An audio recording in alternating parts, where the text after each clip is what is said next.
I'm agreeable, really I am.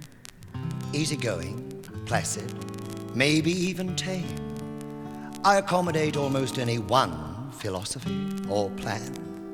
I'm agreeable, helpful, a cooperative man. But when that music plays, I just won't march in time. Walking down the aisle of the supermarket super save, a goblin on my shoulder escorts my trolley round. We fight our way up the rows, other folk fight down. Cash registers ring at the end of the queue. God knows we've been waiting an hour to get through. It's so damned inviting, shopping about.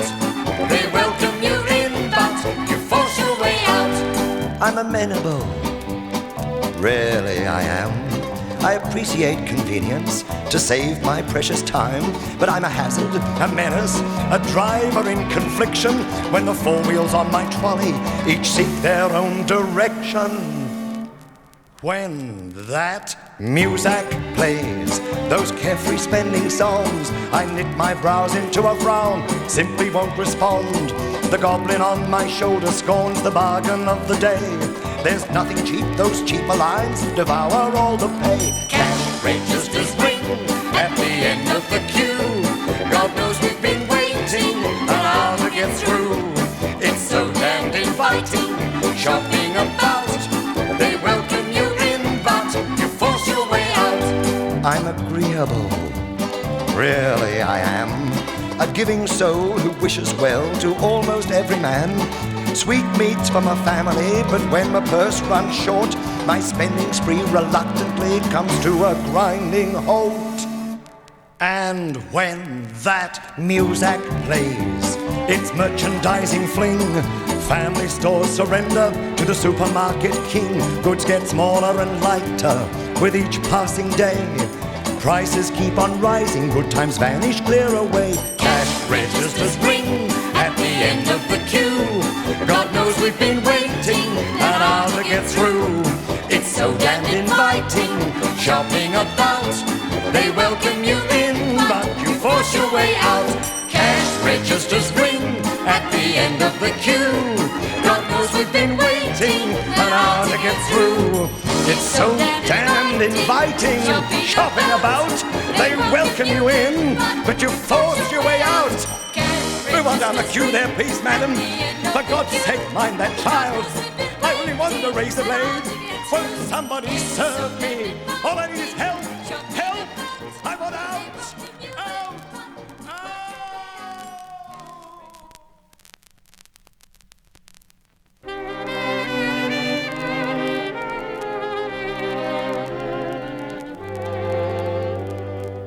Every nation in creation has its favorite drink.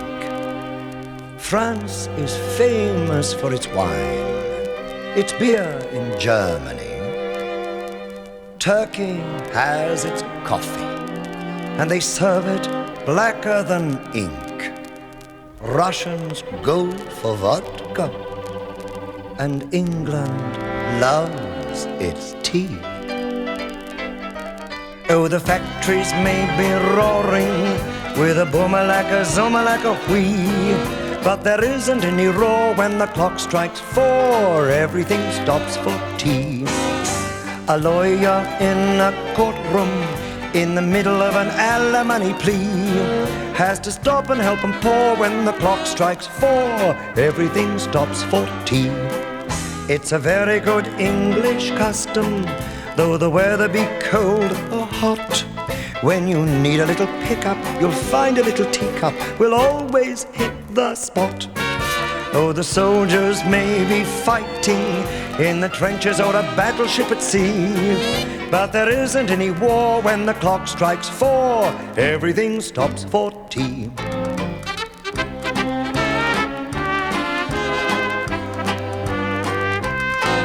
Oh, they may be playing football and the crowd is yelling, kill the referee. But no matter what the score, when the clock strikes 4, everything stops for tea. Oh, the golfer may be golfing and is just about to make a hole in 3, It always gets him sore when the clock yells 4. Everything stops for tea.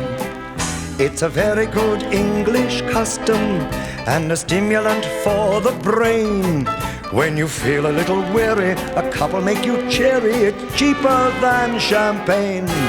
Now I know just why Franz Schubert didn't finish his unfinished symphony. He might have written more, but the clock struck 4. Everything stopped for tea.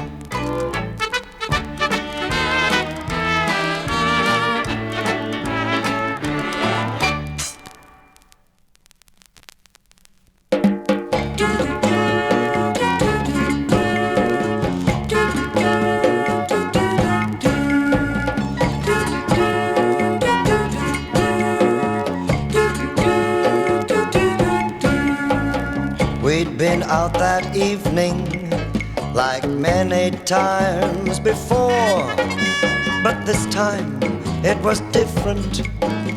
As I walked her to her door, she asked me in for coffee. I found that was her way of saying very nicely she wanted me to stay. Instant coffee, instant tea, instant love, instant me. In the 20th century, you can make it instantly. She made 2 cups of coffee, turned the lights down low, whispered, "Come here, darling, there's something you should know. If you like my instant coffee half as much as I like you, there are other things in life that can be instant too. Instant coffee, instant tea, instant love, instant me. In the 20th century, you can make it instantly."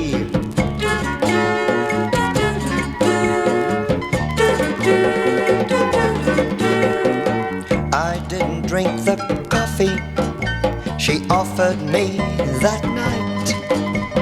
I told her it was very nice, but I like my coffee white. In the morning she awoke me in a dressing gown of silk, gave me my white coffee. She had found some instant milk. Instant coffee, instant tea, instant love, instant me. In the 20th century, you can make it instantly. Instant perms for instant girls, instant men, instant girls. It's called progress, now you see. If you make it instantly, it's the 20th century. You can make it instantly. Madam Bucks was quite deluxe, had servants by the score, footmen at each door, butlers, maids galore. One day Dan, her kitchen man, gave notice he was through. She cried, "Oh no, don't go. You'll grieve me if you do." Her husband asked her why. This was Madam Buck's reply: "Love his cabbage, crave his hash, daffy bout his succotash. She can't do without her kitchen man. She's wild about his turnip tops, loves the way he warms her chops. She can't do without her kitchen man. Anybody else could leave, she would only laugh. Oh, but he means so much to her, you haven't heard the half. His jelly rolls are nice and hot, They never fail to touch the spot. She can't do without her kitchen man. His frankfurters are all so sweet. How she loves his sausage meat. She can't live without her kitchen man. Oh, how that boy can open clams. No one else can touch her hands. She can't do without her kitchen man. When she eats his donuts, all she ever leaves is just the hole. Anytime he wants to, he can lick her sugar bowl. His meatloaf's really worth the try. It never fails to satisfy. She can't do without her kitchen man. Without her kitchen man.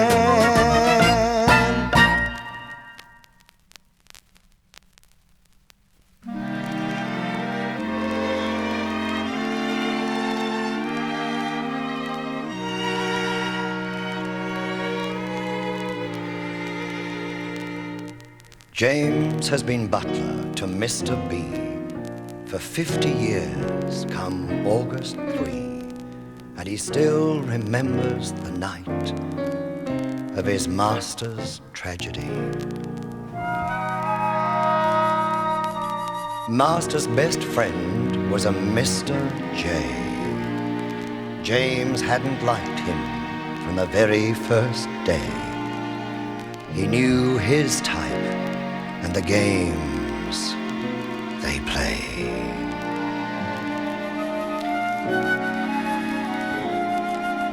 That night James laid dinner as usual for two, and the air felt as heavy as lead.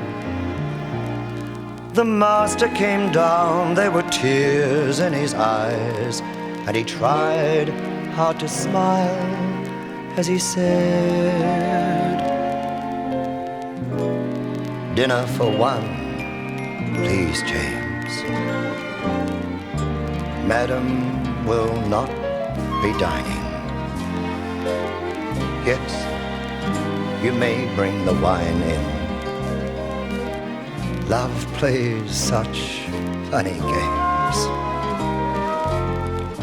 Dinner for one, please, James. Close Madam's room.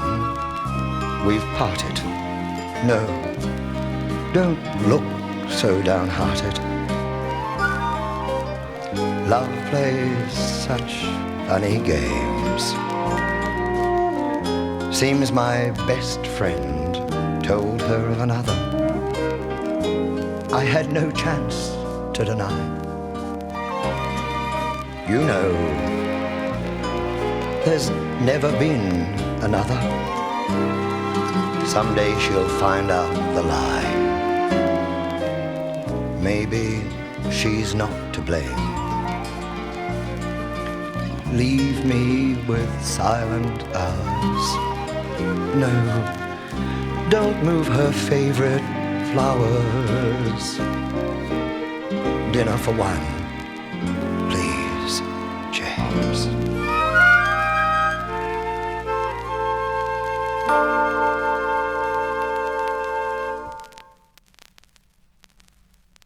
If we could talk to the animals, just imagine it. Chatting to a chimp in chimpanzee. Imagine talking to a tiger, chatting to a cheetah. What a neat achievement it would be. If we could talk to the animals, learn their languages, maybe take an animal degree. We'd study elephant, eagle, buffalo, beagle, alligator, guinea pig and flea. We would converse in polar bear and python, and we'd curse in fluent kangaroo. If people asked us, can you speak rhinoceros? We'd say, of course, can't you? If we conferred with our furry friends, man to animal, think of all the things we could discuss. If we could walk with the animals, talk with the animals, grunt and squeak and squawk with the animals, and they could talk to us. If we consulted with quadrupeds, think what fun we'd have asking over crocodiles for tea. Or maybe lunch with 2 or 3 lions, walruses and sea lions. What a lovely place the world would be. If we spoke slang to orangutans, the advantages any fool on earth can plainly see. Discussing Eastern art and dramas with intellectual llamas, that's a big step forward, you'll agree. We'd learn to speak in antelope and turtle. Our Pekingese would be extremely good. If we were asked to sing in hippopotamus, we'd say why anonymous, and would. And we are sure every octopus, plaice and platypus certainly would see it as a plus. If we could walk with the animals, talk with the animals, grunt and squeak and squawk with the animals, and they could talk to us. We'd study every living creature's language, so we could speak to all of them on sight. If friends said, "Can you talk in crab or pelican?" we'd say like hell we can, and we'd be right. And if we all spoke like animals, who'd need English? Gradually we'd drop it with no fuss. If we could walk with the animals, talk with the animals, grunt and squeak and squawk with the animals, and they could squeak and squawk and speak and talk and squeak and squawk, and they could talk to us.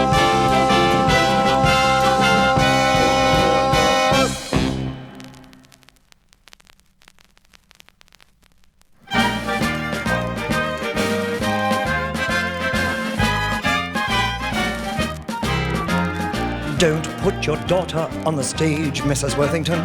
Don't put your daughter on the stage. The profession is overcrowded and the struggle's pretty tough. And admitting the fact she's burning to act, that isn't quite enough. She has nice hands to give the wretched girl her due, but don't you think her bust is too developed for her age? I repeat, Mrs. Worthington, sweet Mrs. Worthington, don't put your daughter on the stage. Regarding yours, dear Mrs. Worthington, of Wednesday the 23rd. Although your baby may be keen on a stage career, how can I make it clear that this is not a good idea for her to hope? Dear Mrs. Worthington, is on the face of it absurd. Her personality is not in reality inviting enough, exciting enough for this particular sphere.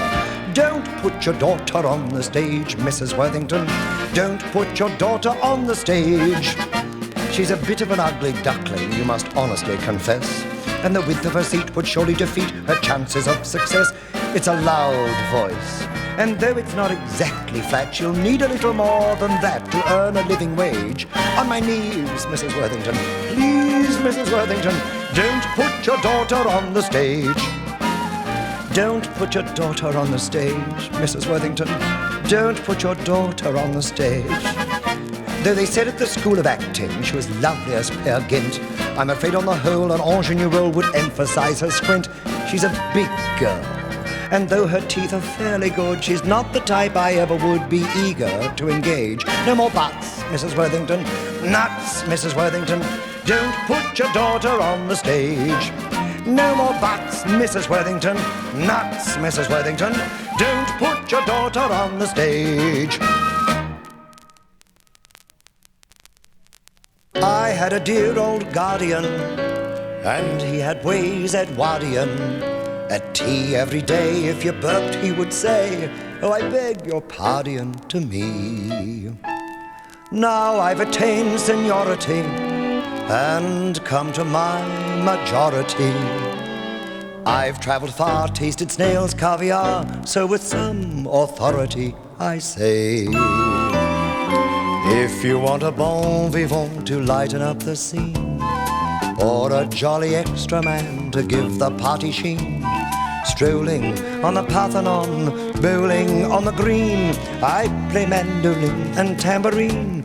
We'll travel if you want a bon vivant who only aims to please.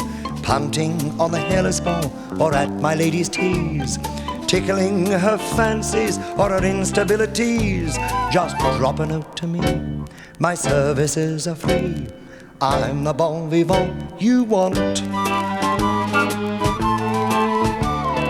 All around the anteroom the butler chased the maid, out the door and down the path and in the leafy glade. Using my binoculars I followed the parade. While the soup was getting cold he still pursued her. Though his zeal persisted, his efforts went for naught. She opened up an early lead and never would be caught.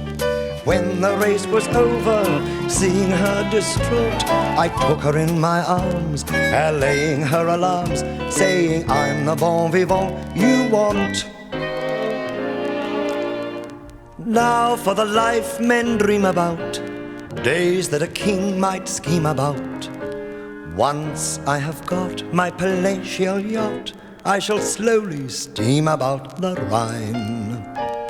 Fie on the word economy, I'll live a life of bonhomie.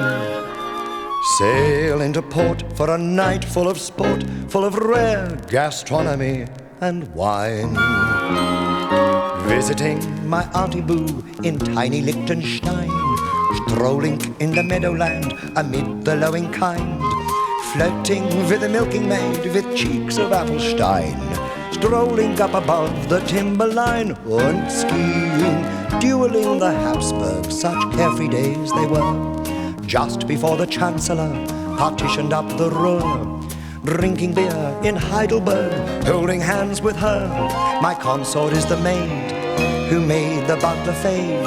So if you need a pair for your pied-à-terre, drop a note to me, and for a modest fee I'll be the bon vivant you want.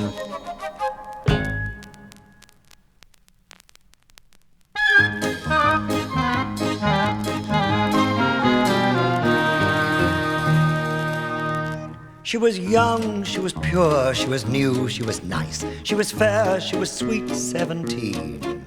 He was old, he was vile, and no stranger to vice. He was bad, he was base, he was mean. He'd slyly inveigled her up to his flat to view his collection of stamps, all unperforated. And he said as he hastened to put out the cat, the wine, his cigar, and the lamps. Have some Madeira, my dear? You really have nothing to fear. I'm not trying to tempt you, that wouldn't be right. But one shouldn't drink spirits at this time of night. Have some Madeira, my dear. It's oh so much nicer than beer. Now I won't offer sherry, and one shouldn't drink stout. And port is a wine I can well do without. It's really a case of chacun a son gout. Have some Madeira, my dear.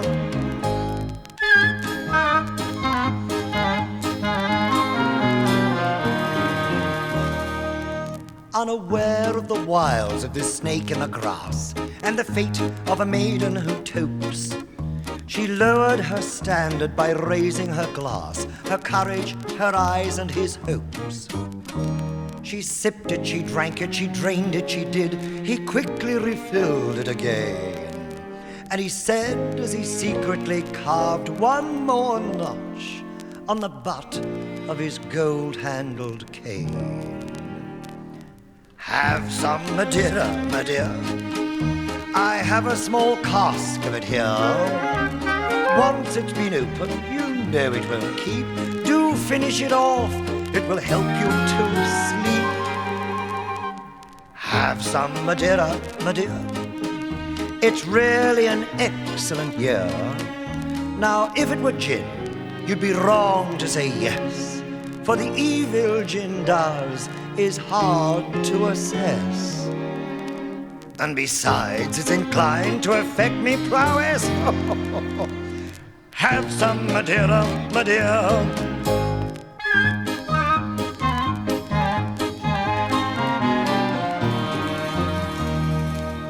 Then there flashed through her mind what her mother had said, with her anti-penultimate breath.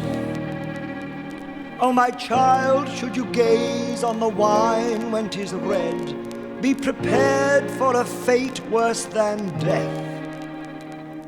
She let go her glass with a shy little cry. Crash tinkle, it fell to the floor. When he said, what in heaven, she made no reply. Up her mind and a dash for the door. Have some Madeira, Madeira, rang out down the hall loud and clear. With a tremulous heart that was filled with despair, she paused to take breath in the clear midnight air. Have some Madeira, Madeira. The words seemed to ring in her ear, until the next morning she woke up in bed with a smile on her lips and an ache in her head, and a beard in her earlobe that tickled and said, ha ha ha ha ha ha, have some Madeira, Madeira.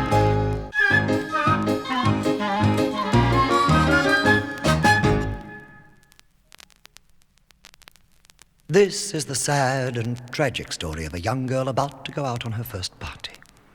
Since it's her first time alone among gentlemen, her mother calls her into the room and says, now, Minnie, you're dressed up in all your finery and you look just beautiful. You're going to meet a lot of temptation, so I want you to remember everything I've always taught you. And above all, I want you to be very, very careful. But she had to go and lose it at the Astor. She didn't take her mother's good advice.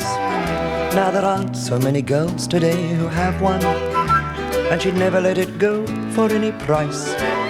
They searched the place from penthouse to the cellar, in every room and underneath each bed.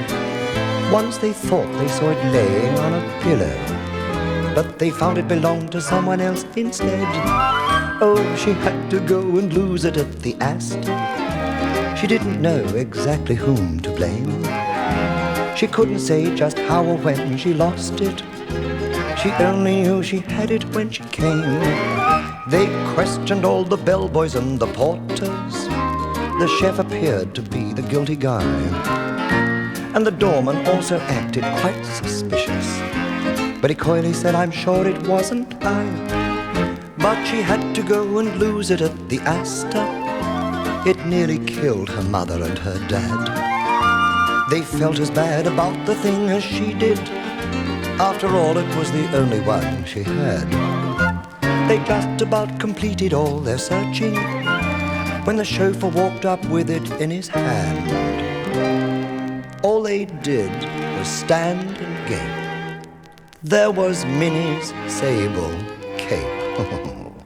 And she thought that she had lost it at the Astor.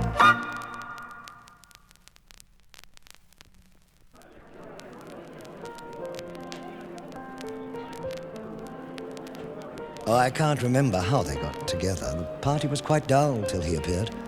He was tall, his hair was wavy, he was something in the Navy, with lots of braid, but thank heaven, not a beard. They chatted for a while about the weather. She discovered that his sister knew her art. He was going slightly grey in the most attractive way. Reminded her a lot of Cary Grant. He offered her a second dry martini. They had a third. In fact, I think they'd four. Then, to her consternation, she received an invitation to do a thing she'd never done before. He asked her to his flat to see his etchings. And being keen on art, of course, she went. There was a large one of a nude that she thought a trifle rude, and another of a mournful group of cows in Kent. Her naval friend was absolutely charming. His etchings were attractive, in a way. In the 89 she saw, there were 4 of Bernard Shaw, 7 nymphs, and 14 views of Plymouth Bay. There were etchings of some dancers and the pipers, etchings of some choir boys and a dean, etchings of old London and the famous fire scene, and a very old and grim one of the Virgin Queen. There were all the usual sailing boats in harbours. But the Navy, anxious not to disappoint, said the best ones he could show there were in his bedroom. If she'd go there, and she thought, at last we're coming to the point.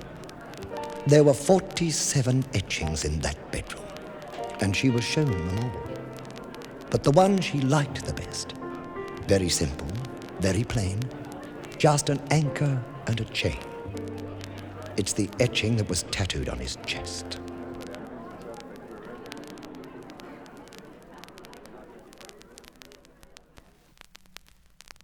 Dear boy, let me give you a few words of advice. As I was saying to my dear old friend Rex Reed the other day, to succeed, you don't need brains, talent, diligence, or guile. Oh no, my simple little friend. The thing you need to make your way is what we hoity-toits in the uppermost crust have. The one thing you must have is style.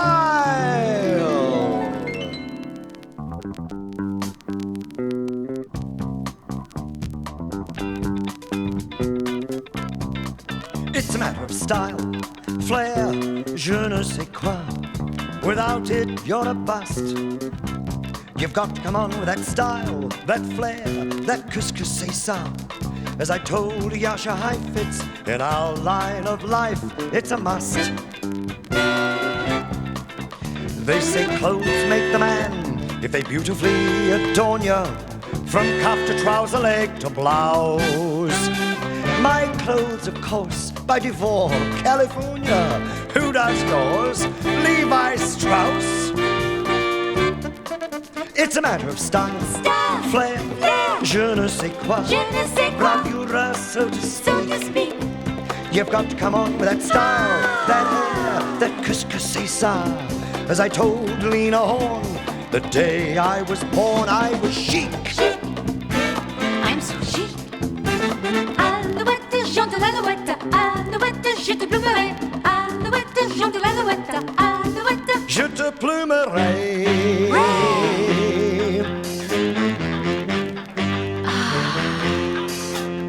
I don't like to undercut you.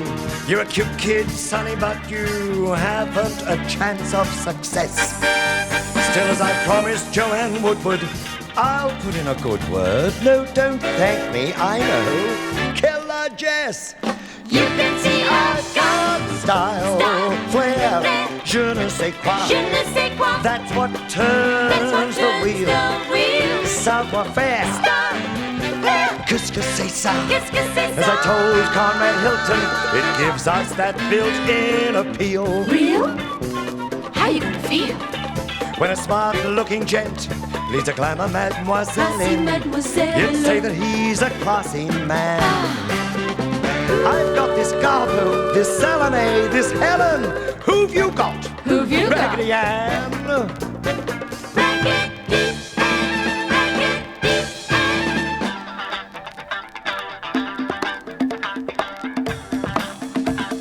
You can see I've got style. Je ne sais quoi. What more can I say?